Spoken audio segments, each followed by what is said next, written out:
بسم اللہ الرحمن الرحیم نحمده ونصلی علی رسولہ الکریم اما بعد فاعوذ باللہ السمیع العلیم من الشیطان الرجیم۔ معزز خواتین حضرات، رمضان المبارک کے بعد ذو الحجہ کا مہینہ اسلامی مہینوں میں نہایت اہمیت کا حامل ہے اور یہ مہینہ حرمت والے مہینوں میں سے ایک ہے۔ مسلمان رمضان المبارک کے جانے کے بعد ایمانی لحاظ سے غمگین تھے، اس لیے اللہ تعالی نے ان کے لیے ذو الحجہ کا پہلا عشرہ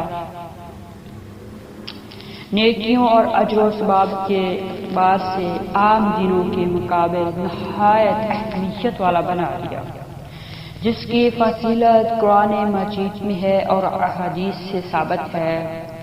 ارشاد ہے والفجر ولیال عشر، قسم ہے فجر کی اور 10 راتوں کی، 10 راتوں کی۔ اکثر مفسرین کے نزدیک لیال عشر سے مراد ذو الحجہ کی ابتدائی 10 راتیں ہیں۔ تو پیارے آقا کریم صلی اللہ علیہ وآلہ وسلم نے فرمایا، ذو الحجہ کے ابتدائی 10 دنوں کے مقابلے میں دوسرے کوئی ایام ایسے نہیں ہے جن میں نیک عمل اللہ رب العزت کو ان دنوں سے زیادہ محبوب ہو، سوائے اس مجاہد کے جو اپنی جان اور مال لے کر نکلا پھر کسی چیز کے پاس نہیں لوٹا، مطلب شہید ہو گیا۔ تو آئیے دوسرا رخ کرتے ہیں قربانی کے لیے۔ تو ذو الحجہ کے بعد ہم قربانی کرتے ہیں، ایسا کہ نبی کریم صلی اللہ علیہ وآلہ وسلم کو قرآن مجید کے ذریعے آگاہ کیا کہ فصلی لربک وانحر، اپنے رب کے لیے نماز پڑھ اور قربانی کر۔ پھر فرمایا قل ان صلاتی ونسکی ومحیای ومماتی للہ رب العالمین، کہہ دے بے شک میری نماز اور میری قربانی اور میری زندگی اور موت اللہ کے لیے ہے جو تمام جہانوں کا رب ہے۔ پھر فرمایا لن ینال اللہ لحومها ولا دماؤها ولکن ینالہ التقوی منکم، اللہ کو جانوروں کا گوشت پہنچتا ہے اور نہ ہی ان کا خون، صرف اور صرف تمہارا تقوی پہنچتا ہے۔ حابیل نے قربانی کی قبولیت کی شرط بھی یہی بتائی تھی، انما یتقبل اللہ من المتقین، کہ جب انسان متقی بنتا ہے تقوی حاصل کرتا ہے۔ اور دوسرا، کتنے ہی مسلمان ایسے ہیں کہ جو لاکھوں ہزاروں روپے خرچ کرتے ہیں مگر قربانی کے احکام اور مسائل سے ناواقف ہوتے ہیں۔ تو یہی وجہ ہوتی ہے کہ کئی لوگ جانور عیبدار لے آتے ہیں یا پھر قربانی کی کسی شرط سے محروم ہو جاتے ہیں۔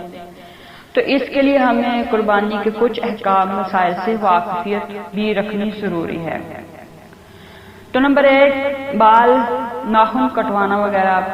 قربانی کا ارادہ رکھنے والا ذو الحجہ کا چاند دیکھنے کے بعد بالوں اور ناخنوں کو نہیں کٹوا سکتا۔ اگر وہ سب اہل خانہ کی طرف سے کر رہا ہے تو سب اس میں شامل ہے، اور اگر چاند دیکھنے سے پہلے کٹوانا بھول گیا ہے تو پھر قربانی کرنے کے بعد ہی ان کو کٹوا سکتا ہے۔ نمبر 2، جانور دو دانتا، یعنی نبی کریم صلی اللہ علیہ وآلہ وسلم نے امت کو قربانی کے لیے 2 دانت جانور ذبح کرنے کی تلقین فرمائی ہے۔ حضرت جابر رضی اللہ تعالی عنہ سے روایت ہے کہ رسول اللہ صلی اللہ علیہ وآلہ وسلم نے ارشاد فرمایا، قربانی میں ذبح نہ کرو مگر مسنہ، جو 1 برس کا ہو دوسرے برس میں لگا ہو، 2 دانتا ہو البتہ۔ البتہ یعنی مطلب بھی کہ 2 دانتا ہو، لیکن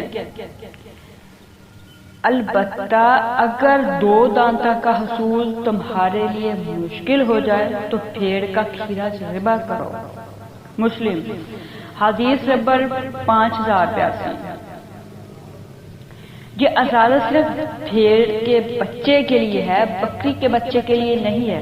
مثنیٰ اسے کہتے ہیں جس جانور کے 2 دانت کھرچائے۔ اللہ تعالیٰ قرآن مجید میں قربانی کے بارے میں حکم دیتے ہوئے فرماتے ہیں، اور ہم نے ہر امت کے لیے ایک قربانی مقرر کی ہے تاکہ وہ ان پالتو چوپاؤں پر اللہ کا نام ذکر کرے جو اس نے انہیں دیے ہیں۔ نمبر 2 4 جتنے بھی چل رہے ہیں اتنے ہی، لیکن ضروری نہیں ہے نمبر یاد رکھیں۔ اچھا، آج کل منڈی میں بکرا خریدنے جائیں تو بکرے والے سے فتویٰ ملتا ہے کہ پکا کھیرا بھی قربانی میں لگ جائے گا، 2 دانتا رہنے دو، یہ لے جاؤ۔ آپ ایسا جانور لینے کی بجائے صاف انکار کر دیں کہ ہمیں فتویٰ نہیں بلکہ 2 دانتا کھیرا یا گائے چاہیے، کیونکہ یہی نبی کریم صلی اللہ علیہ وآلہ وسلم کی سنت ہے۔ حاملہ جانور کی قربانی بھی جائز ہے، اس کے پیٹ کا بچہ بھی حلال ہے۔ سیدنا ابو خدری رضی اللہ تعالی عنہ بیان فرماتے ہیں کہ ہم نے پوچھا، یا رسول اللہ صلی اللہ علیہ وآلہ وسلم، ہم اونٹنی کی قربانی کرتے ہیں اور گائے یا بکری ذبح کرتے ہیں تو ہم اس کے پیٹ میں بچہ پاتے ہیں، کیا ہم اسے پھینک دیں یا کھا لیں؟ آپ صلی اللہ علیہ وآلہ وسلم نے فرمایا، اگر چاہو تو کھا لو، اس کے لیے اس کا ذبح کرنا اس کی ماں کا ذبح کرنا ہے۔ ابن حبان حدیث نمبر 5899۔ خصی جانور کی قربانی غیر خصی جانور کی قربانی سے افضل نہیں ہے، بلکہ خصی اور غیر خصی دونوں قسم کے جانور کی قربانی جائز ہے۔ نبی اکرم صلی اللہ علیہ وآلہ وسلم غیر خصی مینڈے کی قربانی کرتے۔ حدیث سنن ابی داؤد اور نمبر ہے اس کا 2796۔ آگے چلتے ہیں۔ قربانی کے جانوروں کا مدرسہ ذیل عیوب سے پاک ہونا لازم ہے، اور ان عیوب میں کسی قسم کا عیب نہیں ہونا چاہیے جانور کے اندر، ورنہ قربانی جائز نہیں ہوگی۔ نمبر 1، ایسا کانا جانور جس کا کانا پن ظاہر ہو۔ نمبر 2، بیمار جس کا مرض واضح ہو۔ نمبر 3، لنگڑا جس کا لنگڑا پن آیا ہو۔ نمبر 4، ایسا لاغر جانور جس کی ہڈیوں کا ہوتا ختم ہو چکا ہو، اور قربانی کے جانور کے کان میں کٹن پھٹنا سوراخ ہو۔ کان کا کٹنا یا پھٹا ہونا کم ہو زیادہ برابر ہے، قربانی کے لیے ایسا جانور جائز نہیں۔ گھر کے سرپرست میں تمام اہل خانہ کی طرف سے ایک بکری یا مینڈا یا اونٹ اور گائے کا ایک حصہ کافی ہے، خواہ اہل خانہ کی تعداد 100 افراد پر مشتمل ہو۔ عبداللہ بن حشام رضی اللہ تعالی عنہ بیان فرماتے ہیں کہ رسول کریم صلی اللہ علیہ وآلہ وسلم اپنے تمام اہل خانہ کی طرف سے ایک بکری قربانی کیا کرتے تھے۔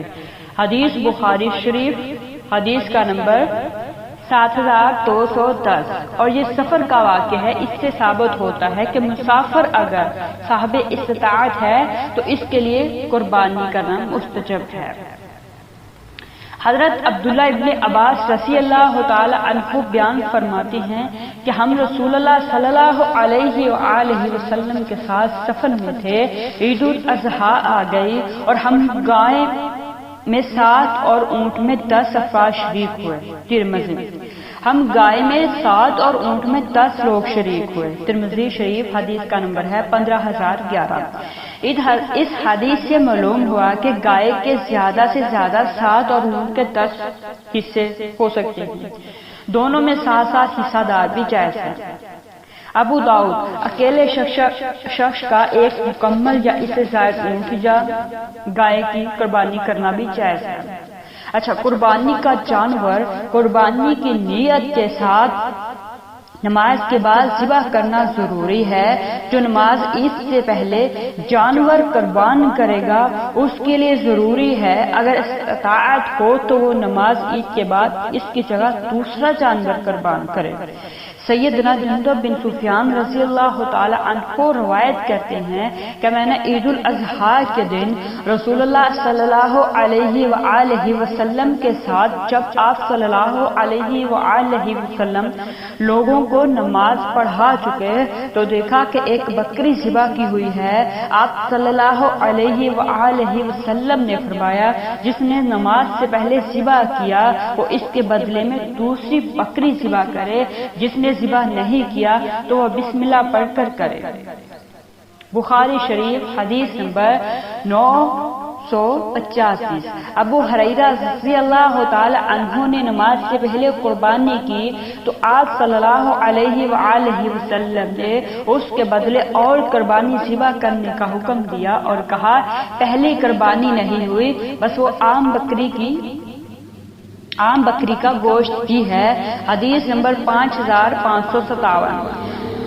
ذبح کے آداب۔ قربانی کے جانور کو عمدہ اور اچھے طریقے سے لٹا کر ذبح کیا جائے۔ صحیح مسلم حدیث کا نمبر ہے 5055۔ قبلہ رخ لٹا کر ذبح کرنا مستحب ہے۔ ابو داؤد حدیث نمبر 2795۔ قربانی ذبح کرتے وقت چھری کی دھار تیز ہونی چاہیے۔ مسلم شریف 5055۔ اور یہ دعا پڑھنا مستحب ہے، واجب ہے۔ بسم اللہ واللہ اکبر۔ خود ذبح کرنا افضل ہے، اگر کسی اور سے بھی ذبح کروا لیا جائے تو اس میں کوئی حرج نہیں ہے، جیسے نبی کریم صلی اللہ علیہ وآلہ وسلم نے 63 اونٹ اپنے ہاتھوں سے ذبح کیے اور باقی 37 اونٹ حضرت علی رضی اللہ تعالی عنہ سے ذبح کروائے۔ بخاری شریف حدیث نمبر 2950۔ اور قربانی کا گوشت خود کھانا ضرورت مندوں کو دینا، جیسے نبی حدیث قرآن کریم میں فرمان الہی ہے فَقُلُوا مِنْهَا وَأَطْعِمُوا الْقَانِعَ وَالْمُعْتَرَ۔ پس اس میں سے خود بھی کھاؤ اور ان کو بھی کھلاؤ جو کنات کی بیٹھے ہیں، اور ان کو بھی جو اپنی حاجت پیش کریں۔ آپ صلی اللہ علیہ وآلہ وسلم نے فرمایا کھاؤ، ذخیرہ کرو اور خیرات کرو۔ چنانچہ قربانی کا گوشت خود استعمال کرنے کے ساتھ ساتھ غریبوں، مسکینوں اور رشتہ داروں کو بھی دیا جاتا ہے، اور اگر خود یا عزیز و اقارب صاحب استطاعت ہے تو سارا گوشت غربا اور مساکین میں بھی تقسیم کیا جا سکتا ہے۔ اچھا، دوسرا نمبر، قربانی کا گوشت یا خال وغیرہ قصاب کو بطور اجرت دینا ممنوع ہے۔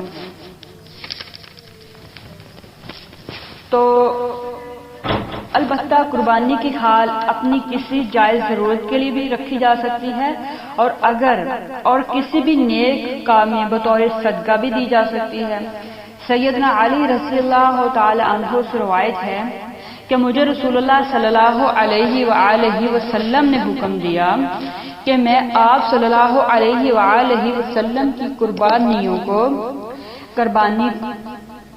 آپ صلی اللہ علیہ وآلہ وسلم کی قربانیوں کی نگرانی کروں اور ان کا گوشت اور خالص صدقہ کر دوں اور ان میں سے قصاب کو کچھ نہ دوں۔ سیدنا علی رضی اللہ تعالی عنہ بیان فرماتے ہیں کہ ہم قصاب کو اپنی گرہ سے اس کی اجرت دیتے۔ بخاری شریف حدیث نمبر ہے 1716۔ تو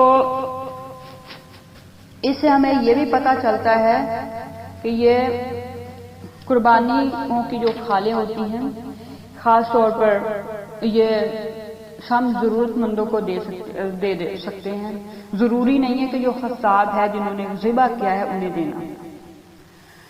تو اسی طرح قربانی کے کچھ مقاصد ہوتے ہیں، جب تک ہم ان مقاصد کو قربانی کے ذریعے حاصل نہیں کریں گے تب تک ہمیں قربانی کچھ فائدہ نہیں دے سکتی۔ قربانی کا پہلا مقصد اللہ کی رضا اور خوش نصیبی حاصل کرنا ہے، خالصتاً اللہ کے حکم کی اطاعت کرتے ہوئے اس سے محبت کا اظہار و اعتراف کے طور پر اپنے آپ کو ہر طرح کی ریاکاری سے بچاتے ہوئے جانور ذبح کرنا قربانی کا اصل مقصد ہے۔ فرمان الہی ہے فَصَلِّ لِرَبِّكَ وَانْحَرْ۔ اور دوسرا مقصد ہمارا یہ ہے کہ صرف عبادات کی طرح اس عبادت سے بھی تقوی کا حصول ہو، کیونکہ تقوی ایک مسلمانوں کی شان اور اس کے مومن ہونے کی علامت ہے۔ اللہ کی خاطر قربانی کرنے سے اصل مقصد اسی تقوی کے شجر کو پروان چڑھانا ہے، نہ کہ ایک دوسرے پر فخر جتانا یا مقابلہ بازی کرنا، شہرت کی لالچ کرتے ہوئے جانوروں کی نمائش کرنا۔ لہذا اس سنت ابراہیمی کی یاد تازہ کرتے ہوئے وقت اللہ یہ مکمل اطاعت کا جذبہ دل میں نہ ہو تو جانوروں کا خون بہانا، گوشت تقسیم کرنا اور خود کھانا محض ایک بیرو عمل ہے جس سے کوئی فائدہ حاصل نہ ہوگا۔ اللہ رب العزت فرماتے ہیں لن ینال اللہ لحومها ولا دماؤها ولکن ینالہ التقوی منکم۔